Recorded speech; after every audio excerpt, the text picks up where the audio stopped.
こんにちは。こんにちは。今回ははい。日本一周の旅にかかった費用を公開します。はい。総決算スペシャルです。はい。私たちは DIY した軽バンで車中泊とキャンプをしながら2021年の4月17日から約1年373日で47都道府県すべてを回りました。はい。今回はその373日でかかった費用を公開するんですけど、以前1ヶ月の費用ということで旅を始めてすぐぐらいの時に費用公開動画っていうのを撮影しています。はい。で、もう少し経った後に北海道に行ったんですけど、北海道約1ヶ月半行った時の費用も別の動画で公開しています。はい。もしよろしければそちらの方も参考にしていただければなと思います。はい。今後私たちと同じように車中泊の旅をしたい方とかの参考になればと思って、動画を撮影しております。はい。前回日本一周まとめ動画っていうのを出してて、そこでは日本一周の概要、旅のルートであったり、走行距離とか、あと日本一周で良かった場所とかグルメに関しては前回の動画でお話ししてます。はい。なのでよろしければそちらもご覧ください。はい、お願いします。で、今回の説明の流れとしては、もう最初に総額を言います。はい。で、その後に順番に内訳をご説明していきます。はい。その内訳の中で何にお金がかかったかっていうのと、節約のポイントなども合わせてご紹介できればと思います。はい。では早速もう、結論の総額から。はい。今回の旅でかかった総額は240万941円です。何の拍手いかがでしょうか。約240万円やな。そうでした。はい。で、この総額は2人分です。はい。この金額だけあって聞くと、すごい大金なんで多いかなとは思うんですけど、順番に内訳をご説明していくので、それで多いか少ないかっていうのはご判断いただければと思います。はい。今回説明する内訳は8個あります。はい。食費、日用品、お風呂、洗濯、観光代、キャンプ場代、車関係、あとは車以外の交通費、この8点をご説明していきます。はい。ではまず一番大きいところ、食費です。はい。圧倒的にこれが高いです。家賃がない分、エンゲル係数がめちゃくちゃ高い生活をしていました。はい。食費の総額は112万4820円です。めっちゃ食べてる。食べてます。だから旅の総額の約半分ぐらいが、そうやな、半分弱食費になってます。はい。1年間の2人の総額を言うとかなり大きい数字やと思うんですけど、1ヶ月あたりにすると9万468円、1日あたりにすると3016円です。はい。僕たちは車中泊旅っていうことで車の中で自炊とかもしていました。はい。その自炊にかかった内訳としては40万3073円、つまり残りが外食なんで外食は72万1747円という結果です。はい。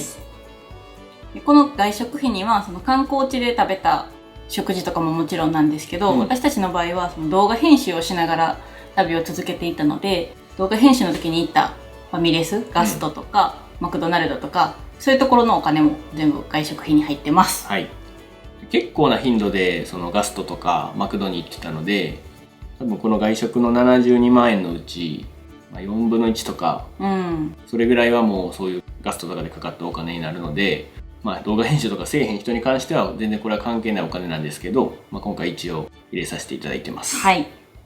車の中で動画編集とかやっぱ狭くてできないので、ファミレスに行ってたんですけど、もう朝から晩までおる時もあって、もうそうなると昼ご飯も夜ご飯もガストで食べるとかも時々あったな。あったあった。夏の暑い時期とかはどうしても車内で調理するのが難しいから外食が増えがちだったりとか、なので結構やっぱり食費はどうしてもこれぐらいかかるのかなという印象です。はい。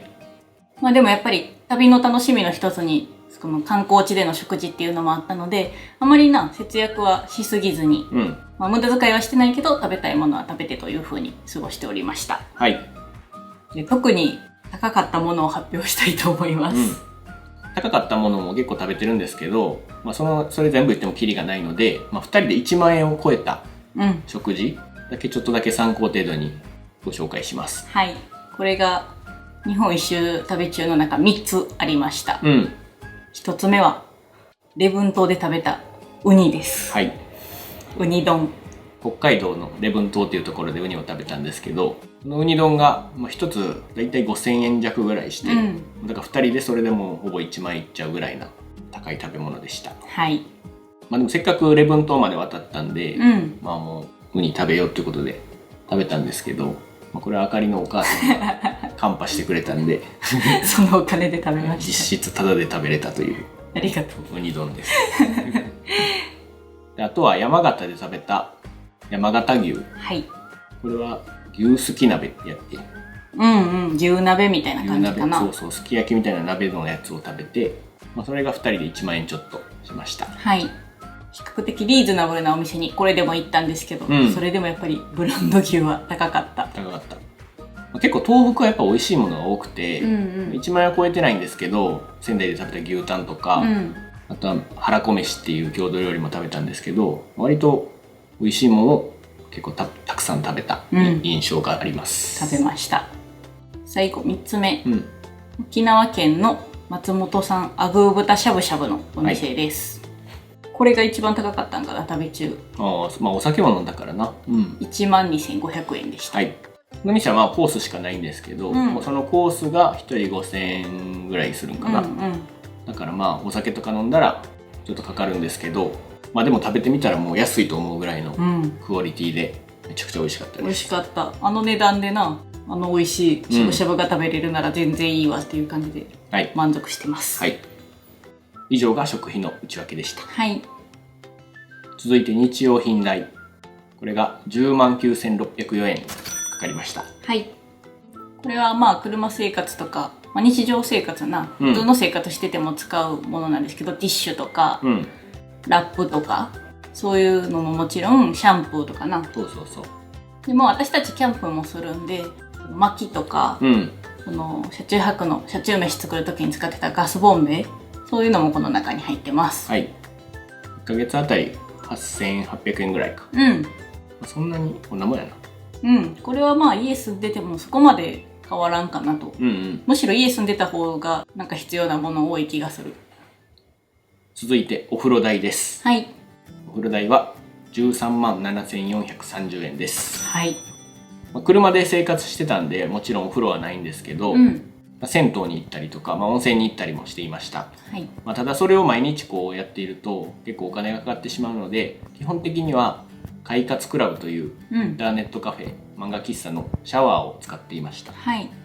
近くに快活があるときは、もう快活を優先的に使って、ちょっと泊まる場所の近くに快活がなかったりとか、そういう時だけ温泉とか銭湯に行くようにしてました。はい。30分利用とかできるから、そうすれば2人で400円とかで済むんで、結構な節約になるのでよく使っていました。はい。とはいえ毎日入ってたら結構お金がかかってしまうので、冬場とか汗かかない時はだいたい3日に2日とかぐらいの頻度で入ることでちょっと節約してたっていう感じです。はい。でも夏場とかやっぱ汗かく時は毎日入ってましたし、九州とかはな、その温泉も安かったから、もう毎日入ってました。はい。であと他に、お風呂の節約術として各県とか各エリアでなんか湯巡りの入浴手形みたいなやつが結構地方で売ってて、そういうのも活用しながらお風呂代を節約してました。はい。例えば長野県の物見湯さんっていう手形、これ結構お得やったな。これが一番その手形の中ではおすすめかも。長野県内の施設が載ってて、でそこに12カ所ぐらい入れるんかな。だからマックス使ったらほんま1回200円もかからんぐらいになる。そう快活より安いぐらいで入れて、しかも有効期限が1年間あんねんな。そう。同じところには多分2回入られへんねんけど、回って観光する人にとってはめちゃくちゃお得なチケットです。他には北海道で「ほ」っていう雑誌があるんですけど、そこに無料のお風呂の施設載ってたりとか、あと東北でもめんこい湯巡り手形みたいな本が売ってて、それで割引で入れたりとか、そういうのも活用しながらお風呂は節約していました。はい。であとそういうのがない時は、ゆるーとっていうな、サイトかな、あれは。そうやな、サイト。それで近くの温泉を検索して、値段調べてから行ったりしてました。はい。結構ゆるーと便利で、なんか時々公共の施設で入浴できる場所があんねんな。なんかゴミ処理場の。そう。ゴミ処理場の熱で使ってるお風呂とか、熱を再利用してるお風呂とか、なんか地域のコミュニティセンターでなんか100円とか200円で入れるお風呂が時々あるんですけど、そういうのも結構載ってて、ゆるーとっていうサイトは結構おすすめです。以上がお風呂代です。はい。続きまして洗濯代。はい。これが28,060円です。はい。洗濯は全部コインランドリーで洗濯から乾燥まで全部やってました。はい。だいたい5日に1回とかそれぐらいのペースでコインランドリーに行って洗濯と乾燥してました。はい。で結構コインランドリーもそのエリアとかお店によって値段結構違うねんな。めっちゃ細かいけどちょっと100円とか200円でも違うと、結構それが積み重なってくるとな、大きくなってくるので、基本的には Google マップとかで口コミにな値段載ってたりとかするから、そういうの調べてからコインランドリーに行くようにしてました。はい。あと節約でいうと九州に多いんかな、ウォッシュハウスっていうコインランドリー屋さんがあって、そこはアプリがあるんですけど、なんかアプリで時々クーポンが発行されてんねんな。100円引きとか、なんかお店によっては半額のお店とかあったりして、そういうのを駆使しながらコインランドリーも節約していました。はい。続いて観光にかかったお金。はい。25万7303円です。はい。1ヶ月あたり2万円ぐらいです。はい。この観光代っていうのは、例えば施設の入場料であったり、あとは時々離島とかに行ったんですけど、そういう離島にかかったお金とかも観光費の中に入れてます。はい。でこの観光費の中で高かったものっていうのもちょっとだけ紹介すると、まずは富山県の黒部、これは立山黒部アルペンルートっていうところが結構お金かかったんですけど、いろいろ乗り物を乗ってな、ケーブルカーとかバスとか乗り継いで山の上の方に行くんですけど、それが2人で17,200円かかりました。これは多分私たちが行った時記念の年か何かで割引料金だったんですけど、それでもこれぐらいかかった。最初ちょっと高いなと思ったんですけど、せっかく行ったし、上まで上がらない意味ないということで行きました。はい。雪の大谷っていう、春しかやってない雪の壁を見れるのがあるんですけど、それもやってたし、高かったけど行ったっていう感じです。あとは日本一周中に離島に渡ったりしたんですけど、新潟県の佐渡とか北海道で利尻島、礼文島、あとは沖縄本島から慶良間諸島っていうところに渡ったんですけど、そういうところでちょっとだけお金かかってるっていう感じです。そういう離島に渡った時のフェリー代っていうのはもうこの観光費に入れてるので、そのお金がこの観光費の中で高いところを占めてるという感じです。あとは北海道の道東の方にある知床でクルーズ船に乗ったんですけど、それが17,400円。あと山形では銀山温泉旅館に一度だけ泊まったんですけど、それがめっちゃ高かった。それが41,900円です。はい。能登屋旅館っていうその銀山温泉の中でも一番有名なところに泊まったんですけど、1泊2食付きで4万円。高級旅館やけどめちゃくちゃ高いわけじゃなかったな。思ったよりは安かったかな。温泉にも入れて、この辺が高かった観光費です。はい。続きましてキャンプ場代。これはキャンプ場代なんですけど、時々 RV パークに泊まってて、これも含めてます。はい。これが131,120円です。はい。この日本一周中にキャンプはだいたい20何回やったんですけど、デイキャンプとかも含めてのお値段になります。はい。キャンプ場は高くても行きたい場所は行くようにしてたので、旅の中でもし無料キャンプ場とかをもっと使うならもうちょっと安くできたかなとも思います。基本的にはでも人気のあるキャンプ場に行きました。はい。北海道とかは結構安かったな。北海道は1人800円とか、そういうところも多くてめっちゃ安かった。逆に関東とかはやっぱり高かった。デイキャンプでも5,000円ぐらいしたりとか、結構高かったです。はい。キャンプの中で一番高かったのがふもとっぱら元っ腹のゴーアウトっていうイベントに行ってんな、それの費用もここに入ってます。はい。まあだから通常行くより全然お金かかってて2泊3日のイベントだったんですけど、もう3万ぐらいかかってます、2人で。だからちょっと高くなってる。それが高かった。で RV パークのお金もこの中に含まれてるんですけど、実際 RV パークっていうのはそこまで基本的に普段は使ってなくて、本来は多分RV パークに泊まった方がいいんですけど、ちょっと日本一周っていう長い期間の中で毎回 RV パークに泊まるっていうのもなかなか金銭的負担も大きかったので、基本的には道の駅を利用させていただいてました。はい。で続きまして車関係の費用。はい。これが41万6784円です。はい。でこの中にはガソリン代とか、あとは高速代、その他車の修理とか、なんかタイヤ代とかそういうのも含めての金額になってます。はい。でガソリン代が29万2365円でした。はい。1ヶ月に換算すると2万3000円ぐらいかかってます。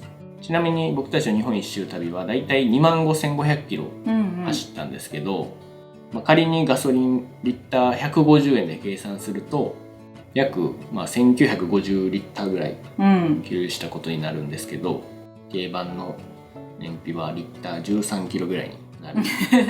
合ってるか分からんけど。分からんけど。10キロ。だいたい10キロはあるかなっていう感じやな。なんかこんなもんやと思う。で駐車場代が3万3520円。高速代が2万3140円でした。で基本的にはもうほぼ下道で進んでたんですけど、途中で急いで移動しなきゃいけない時とか、長距離移動する時とか、そういう時だけ高速に乗ってました。あと四国に渡る時とか絶対橋を渡らないといけないんで、そういうお金とか。でもほとんど使ってないからね、全然かかってない方だと思います。ほぼ使ってないです。で残りの費用として6万7759円かかってるんですけど、これはタイヤ交換とか、オイル交換をしながら行ってるんで、そういうお金が含まれてます。でこの旅中2回パンクして、2回タイヤ交換してるんですけど、それでちょっとお金かかってる部分もあります。全部でだから3本変えたんかな、新しいのに。1回もパンクとかな、そういうトラブルなければここはお金かからないんですけど、オイル交換とかはかかるかもしれないけど、こんなもんかなっていう感じですね。最後、交通費。車移動とかでかかった以外の費用。これが19万5820円です。これは本州から北海道に行く時のお金とか、大阪から船で沖縄に車を送ったんですけど、そういう輸送代が含まれてます。ちなみに北海道にかかったのが6万弱ぐらいかかってます。でこれは新潟から小樽に行ったんですけど、その時のフェリーと帰りは函館から青森県の大間に行くフェリー、これ合わせて大体6万円ぐらい。で北海道には車で行くには絶対にフェリーに乗らなければいけないので、最低でも青森函館のところが一番安いと思うんで、だいたい3万円ぐらいするんかな。私たちの場合は軽自動車なんでちょっと安めではあるかな。乗用車とかキャンピングカーとかやったらもうちょっと高くなると思います。だからせっかくお金かけていくから割と長く滞在した方が得にはなる感じ。沖縄には大阪からフェリーで車を輸送したんですけど、そのお金が片道だいたい5万1000円かかりました。で大阪から行くのはもう車を送ろうと思ったらもう車だけ送るという手段しかなくて、なんか昔は人も乗れるカーフェリーが運行してたらしいんですけど、現状今はもうなくなってしまってて、で大阪からだともう車だけ輸送、ただ鹿児島まで行くと人も乗れるフェリーが一応あります。だからどっちかやな。どっちかで調べたら、鹿児島から沖縄に一緒に乗っていくのも、大阪から車だけ船で送って自分たちが飛行機で行くのとそんな値段変わらんかったよな。だから高速費とかガソリン代とかも加味して、私たちはもう大阪から送る手段を取りました。でこの車の輸送っていうのは大阪だけじゃなくて、多分全国から車だけ送るっていう手段もできるので、もし鹿児島まで行くの遠いっていう人は、もう車だけ送って飛行機で自分たちは行くっていうのが安く済ます手段だと思います。とはいえ往復で10万以上かかるんで、やっぱり沖縄も長く行った方が得は得やな。1週間の旅行とかやったら絶対もう向こうでレンタカー借りた方が安いと思うんですけど、1ヶ月以上いる方とか、そういう人はまあ送るのも検討してもいいのかなと思います。はい。以上の8個の内訳で総額240万941円でした。はい。旅を始める前に、大体どれぐらいかかるかなっていうのを想像してて、1年で月大体20万円ぐらいあれば、いけるかなと思ってました。はい。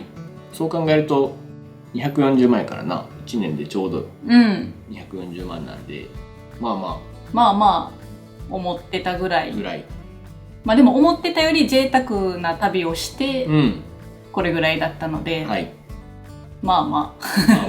予算の範囲内かなっていう。予算以内かなと思うはい、感じです。途中でこの YouTube がありがたいことに収益化できたおかげで、そこまでこう貧乏旅というか、なんか我慢して食べたいのにこれ食べんとこうとかそういうのなく旅ができたので、ちょっと食費とかはその面上がった部分はあるんですけど、それでも大体想定の範囲内で収めれたかなと思ってます。